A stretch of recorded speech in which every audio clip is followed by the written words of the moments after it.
a soma dos termos da progressão, e aí deu aí os termos, né? Ele não falou, né, que é uma PG, mas a gente consegue descobrir por que ela é uma PG, né? A gente está aí com o expoente negativo de novo. O que o expoente negativo faz? Inverte a base. Então, o 3 vai virar 1/3.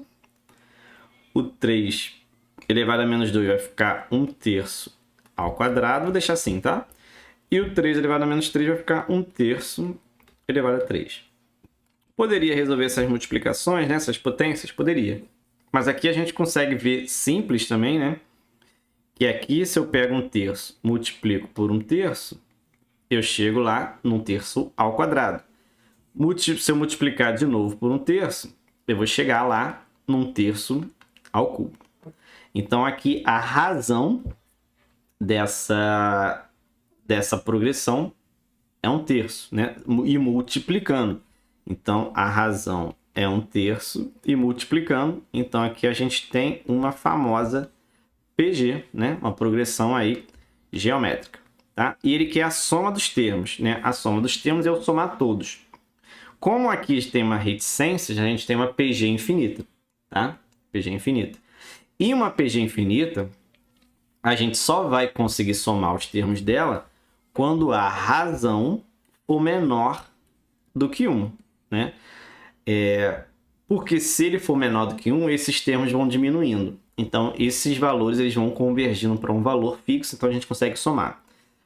Só um exemplo simples aí, né? Se a razão fosse 2, os valores sempre iam aumentar. Então, eu não ia conseguir dizer para vocês qual é a soma, porque os valores iam aumentando, aumentando, aumentando. Eu não teria um valor fixo para dizer qual é a soma, tá? Então, eu ter uma soma soma dos valores aí infinitos de uma PG infinita, né, dos termos, a razão tem que ser menor do que 1, tá? Porque esses valores vão diminuindo, diminuindo tanto que vão ficar tão pequenos que os últimos lá vão somar tão pouco que não vai fazer diferença na soma, tá?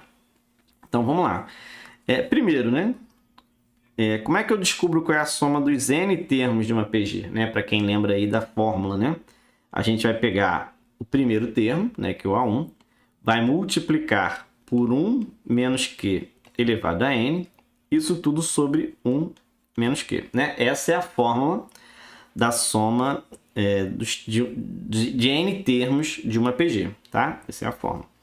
Quando a gente vai para uma soma infinita, né, soma dos termos infinita, o que acontece, né? Se a PG é infinita, eu tenho infinitos termos, né? Infinitos termos.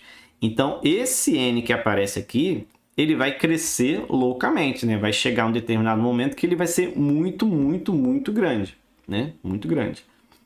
E como a minha razão ela é menor do que 1, né? No caso aí da soma dos termos infinitos, como esse q aqui ele é um número muito pequeno, ele é menor do que 1, quando eu levar, né, esse número menor do que 1 por um número muito grande, né? Pegar uma potência muito grande, se eu pego um número pequeno e elevo por um número muito grande, ele vai ficar menor ainda, né? Então, esses termos, quando a gente chegar lá no final, isso daqui vai ficando tão pequeno, que vai para zero, né? E aí, essa parte daqui vai sumir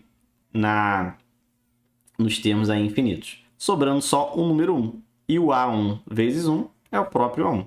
Então, por isso que a fórmula, né, dos termos aí a soma aí dos termos infinitos é só isso. Beleza? Bem, agora a gente vai trocar os valores, tá? Falamos aí demais, vamos ao que interessa. O A1 seria o primeiro termo, que é 1/3. O 1 é 1. E a razão a gente acabou de ver que também é 1/3. Então, agora aí é conta, tá? 1 menos 1/3, a gente faz o seguinte, a gente pega 3 vezes 1, que é 3. 3 menos 1 vai dar 2. Então, aqui é 2. E o denominador a gente repete. Então, 2/3.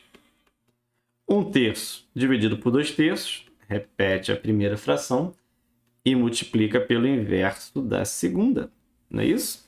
Então, aqui vai cortar um 3 em cima, um 3 embaixo. Vai sobrar somente aí 1/2, né? Então, a soma dos termos aí dessa PG infinita é 1/2, letra A de aritmética.